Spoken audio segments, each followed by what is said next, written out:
Hello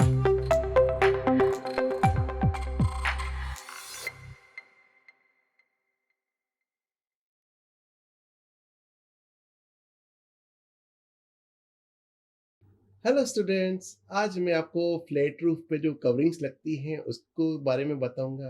अब आप लोग बोलोगे फ्लैट रूफ पे काय के लिए कवरिंग लगाना है, तो वहाँ फ्लैट रूफ पे भी कवरिंग रहती है क्योंकि इसका भी इम्पोर्टेंस है। सबसे बड़ा इम्पोर्टेंस तो है कि इसको वेदर प्रूफ करना है कि आपका जो है रेनफॉल अगर ज़्यादा आ जाता है या स्नोफॉल ज़्यादा आ जाता है तो अगर रूफ कवरिंग रहता है तो काफ़ी हमको काफ़ी हद तक प्रोटेक्शन मिल जाता है। तो वाटर प्रूफिंग सबसे बड़ा फैक्टर रहता है कि हम उसको वाटर प्रूफ बनाना है तो उसके ऊपर रूफ कवरिंग लगाया जाए। अदरवाइज क्या होगा, अगर हमारा छत टपकेगा, चाहे वो फ्लैट हो चाहे वो पिच्ड हो, छत को टपकना नहीं चाहिए। तो हमारा बाकी सारा स्ट्रक्चर भी डैमेज होता है, अंदर का हमारा इंटीरियर वर्क भी डैमेज होता है, हमारा पेंट वर्क भी डैमेज होता है। तो किसी भी हालत में छत पर वाटर प्रूफिंग होना बहुत ज़्यादा ज़रूरी है। तो वाटर प्रूफिंग के लिए बहुत ही अच्छा सोल्यूशन है हमारा रूफ कवरिंग। अगर रूफ कवरिंग से अगर हम उसको कवर कर देते हैं तो ऑटोमेटिक हमारा ड्यूअल पर्पस सॉल्व हो जाता है। एक तो एस्थेटिक्स भी बढ़ जाता है और वाटर प्रूफिंग हो जाता है। और दूसरी बात है, जब भी हम कोई एडिशनल चीज़ लगा रहे हैं, अपनी छत के ऊपर एडिशनल चीज़ लगा रहे हैं, तो अल्टीमेटली वो उसकी ड्यूरेबिलिटी को बढ़ाता है। हमारा छत ज़्यादा ड्यूरेबल हो जाता है, ज़्यादा समय तक हमको साथ देता है। और ज़्यादा समय तक साथ देता है तो उसकी लाइफ बढ़ जाती है, लाइफ बढ़ जाती है तो हमारा स्ट्रक्चर का भी लाइफ बढ़ जाता है और उसमें वियर एंड टियर और मेंटेनेंस में नहीं आता है। और दूसरी बात, जब हम कोई सुंदर सा लगा रहे हैं आपके टेरेस के ऊपर कोई रूफ कवरिंग मटेरियल, तो उससे हमारे ऑब्वियसली सुंदरता भी तो बढ़ेगी ना। हमारे स्ट्रक्चर की सुंदरता बढ़ेगी, हमारी टेरेस की सुंदरता बढ़ेगी। कभी हम भी तो जाते हैं छत पे घूमने फिरने, तो अब पिच रूफ पे तो घूम नहीं सकते लेकिन फ्लैट टेरेस पे तो घूम सकते हैं ना। तो फ्लैट टेरेस पे घूमने भी जाते हैं, कोई छोटा मोटा फंक्शन भी करते हैं, तो हमारा टेरेस भी सुंदर दिखना चाहिए। तो रूफ कवरिंग से वो हमारा टेरेस एकदम बढ़िया सुंदर दिखता है। बहुत सारे मटेरियल्स रहते हैं हमारे पास इसको अपना जो रूफ कवरिंग मटेरियल, जैसे मिनरल फेल्ट है, या फिर आपके ग्लास फाइबर है, या फिर फाइबर रिन्फोर्स्ड प्लास्टिक है, या ईपीडीएम है, टीपीओ है, ऐसे करके बहुत सारे मटेरियल्स हैं। हम एक एक करके उसके बारे में बात करेंगे। जैसे सबसे पहले हम बात करें एपीडी अपना ईपीडीएम की। तो ईपीडीएम एक बहुत ही मॉडर्न मटेरियल है जो कि आपके फ्लैट रूफ कवरिंग के काम आता है। और काफ़ी ईज़ी है बट बहुत ज़्यादा ड्यूरेबल है। इसमें एक ख़ास बात क्या है कि ये जो यूवी रेज़ को प्रोटेक्ट कर लेता है, यूवी रेज़ को अपना रेज़िस्ट कर लेता है। यूवी रेज़ हमारे लिए वैसे कि काफ़ी हार्मफुल रहती हैं, तो उसको प्रोटेक्ट करता है, तो हमारा जो बिल्डिंग है, बिल्डिंग थर्मल रेजिस्टेंस हो जाता है। ये ओज़ोन एक्सपोज़र को भी रेज़िस्ट करता है। मेंटेनेंस इसका काफ़ी लो है, इसमें मेंटेनेंस बहुत कम लगता है।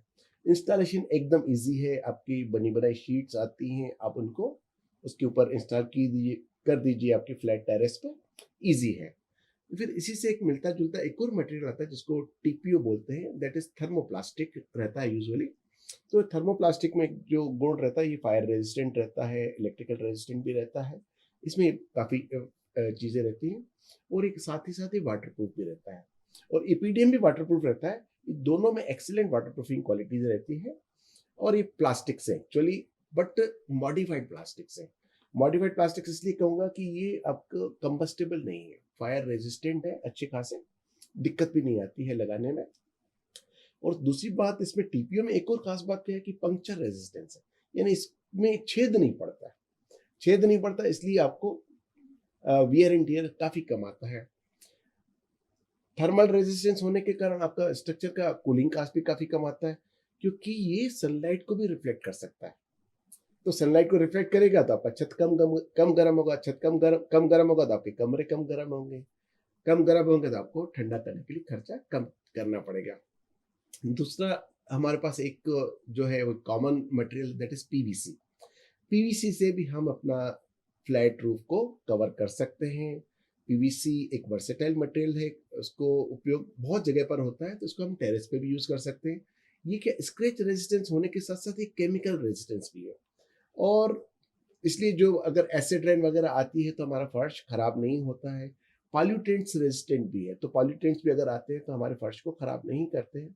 बहुत ज़्यादा ड्यूरेबल है और इसको भी अपना स्पेशल ट्रीटमेंट देके फायर रेजिस्टेंट बनाया जाता है, सच दैट कि हमारे अगर रूफ पे अगर कोई फायर का इंसिडेंस होता है तो इसको रिटार्ड कर पाए।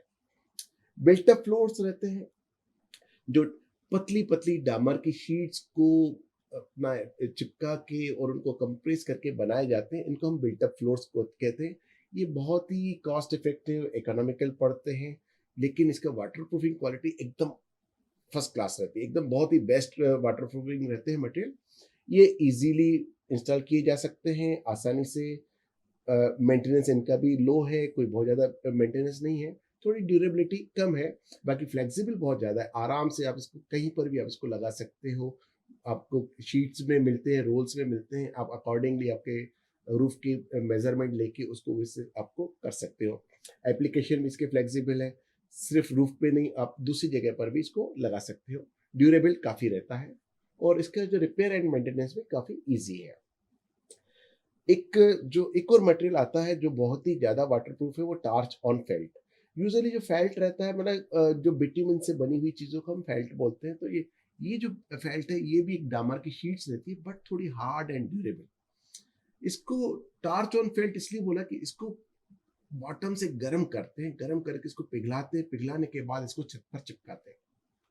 इसके लिए एक्स्ट्रा एडिसिव नहीं लगाते हैं। तो जब ये ठंडा हो जाता है तो एकदम हार्ड मास्क कन्वर्ट हो जाता है। जैसे अपना रोड कंस्ट्रक्शन में हम बिट्यूमिन कैसे यूज करते हैं, उसको पहले हीट अप करके फिर उसको लगा देते हैं, उसके बाद फिर कोल्ड हो जाता है। सेम चीज यहाँ पर भी आ जाती है। यहाँ पर उसको बिट्यूमिन की शीट को पहले नीचे से गर्म किया और उसको चिपकाया। तो टार्च मैंने स्टोव रहता है, छोटा सा स्टोव रहता है जो उसको गर्म करने के काम आता है और उसको फिक्स करने के काम आता है। ईजी है कंस्ट्रक्शन में, इजीली अवेलेबल भी है और बहुत ज़्यादा दिक्कत नहीं आती है। बाकी वाटर प्रूफिंग क्वालिटी इसकी बेस्ट है, लेकिन इसको प्रोफेशनली इंस्टॉल करना, माना अच्छी तरीके से इंस्टॉल करना चाहिए, अदरवाइज ये उतना अच्छा रिजल्ट नहीं देगा।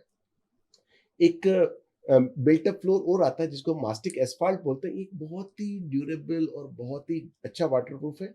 इसमें भी ये बिट्यूमिन से ही बनता है, बिट्यूमिन और रिइंफोर्सिंग मटेरियल रहते हैं इसमें, और उससे ये बनता है और मार्केट में बना बनाया मिलता है। वर्सेटाइल मटेरियल है, और भी जगह पर यूज कर सकते हैं, बट छतों पे अगर यूज करते हैं, रूफ्स पे यूज करते हैं, तो काफी अच्छे रिजल्ट्स देता है हमको। और ड्यूरेबल भी बहुत ज्यादा है, स्क्रैच रेजिस्टेंस है। ये कंपेरेटिवली टार्च ऑन फेल्ट और एस्फाल्ट सिंगल से बहुत ज़्यादा मजबूत है और बहुत ही ज़्यादा वाटरप्रूफ भी है। और वियर एंड टियर में भी मेंटेनेंस फ्री भी रहता है, मेंटेनेंस भी ज़्यादा नहीं रहता। बस एक ही इसमें प्रॉब्लम है, जो इसके कलर्स आते हैं, यूजुअली ब्लैक कलर आता है या दूसरा कलर आता है, कलर्स इतने अच्छे नहीं आते हैं, बट ठीक है, बाकी दूसरी क्वालिटीज अच्छी हैं तो उसको हम देख सकते हैं। और फ्लैट टेरेस रूफ में बहुत ज़्यादा यूज़ किया जाता है। इसमें एक खासियत और है कि आपको ये सीमलेस फ्लोर देता है, यानी कहीं पर भी आपको जोड़ नहीं दिखता है। जैसे आपका टाइल्स वगैरह आप लगाते हो तो उसमें आपको जॉइंट्स दिखते हैं, इसमें जॉइंट्स नहीं दिखते हैं, क्योंकि इसको जॉइंट्स को भी वार्म अप करके जोड़ दिया जाता है। तो वो इसलिए वो एक एडिशनल एडवांटेज के लिए इसके, है ना।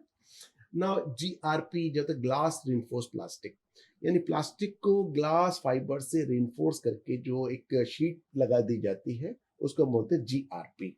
जीआरपी एक लाइट वेट मटेरियल है, वाटरप्रूफ मटेरियल है, हार्ड मटेरियल है, ड्यूरेबल मटेरियल है, और इसका एक्सटेंसिव यूज होता है।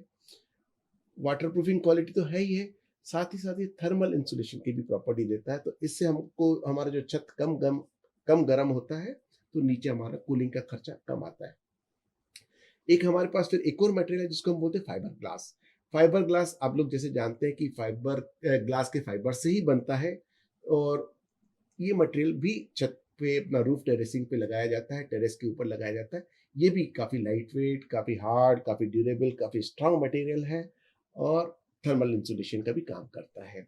सो हम लोगों ने देखा कि इतनी ज़्यादा हमारे पास रूफ कवरिंग्स अवेलेबल हैं फ्लैट टेरेस के लिए। अब किस जगह पर कौन सी रूफ कवरिंग लगाना है, इसके लिए भी हमारे को बहुत सारे फैक्टर्स को ध्यान में रखना पड़ता है। जैसे हमको वाटर प्रूफिंग का ध्यान में रखना पड़ता है कि कौन सा रूफ कवरिंग मटेरियल हमको best water proofing solution provide कर सकता है, तो ऑब्वियसली गो फॉर दैट। वैसा ही अपन रूफ कवरिंग मटेरियल लेके आओ। फुट ट्रैफिक देखना पड़ेगा, क्योंकि ये टेरेस से फ्लैट है तो इसके ऊपर लोग चलेंगे, कभी छोटे मोटे फंक्शन भी होते हैं, या जो ऑक्यूपेंट्स है वो भी छतों पर जाके कभी सर्दी गर्मी में जाते हैं, तो वो देखना पड़ेगा कि एकदम मैक्सिमम फुट ट्रैफिक कैसा आता है। अकॉर्डिंगली वैसा ही हमको रूफ कवरिंग मटेरियल लगाना पड़ेगा कि वो उस फुट ट्रैफिक को बियर कर पाए, राइट? ड्रेनेज का ध्यान रखना पड़ेगा कि हमारे जो रूफ कवरिंग मटेरियल एब्जॉर्बिंग नहीं हो। वाटर को एब्जॉर्ब करेंगे तो वो हमारे रूफ को भी, रूफ तक पानी पहुंचाएंगे तो फिर वाटर की दिक्कत आ सकती है, मतलब वहां से पानी टपक सकता है। तो ऐसे मटेरियल ना लगाएं जो वाटर एब्जॉर्बेंट हो, ऐसे मटेरियल लगाएंगे जहाँ से पानी आसानी से बह जाए, वाटर ड्रेनेज हो जाए। और इसके लिए फ्लैट टेरेस में हम एक चीज़ का बहुत ध्यान रखते हैं, उसमें ड्रेनेज के लिए स्लोप जरूर प्रोवाइड करते हैं, सच दैट कि कहीं पर भी पानी गिरे उसकी वाटर की पॉन्डिंग नहीं होना चाहिए और पानी आसानी से ड्रेन पाइप के थ्रू बाहर निकल जाना चाहिए। वेट का ध्यान रखना पड़ता है कि जो हमारा स्ट्रक्चर है, रूफ कवरिंग मटेरियल का वेट को बियर कर पाएगा नहीं कर पाएगा, इतना मजबूत है। तो उस हिसाब से उस वेट का भी ध्यान रखा जाता है कि रूफ कवरिंग मटेरियल हमारे स्ट्रक्चर के लोड बेयरिंग कैपेसिटी से ज़्यादा हैवी नहीं होना चाहिए। कॉस्ट का कंसिडरेशन भी आएगा कि हमारे जो बजट है उस बजट में कौन सा roof covering material best suit कर रहा है, उसी को ही हम चूज करेंगे।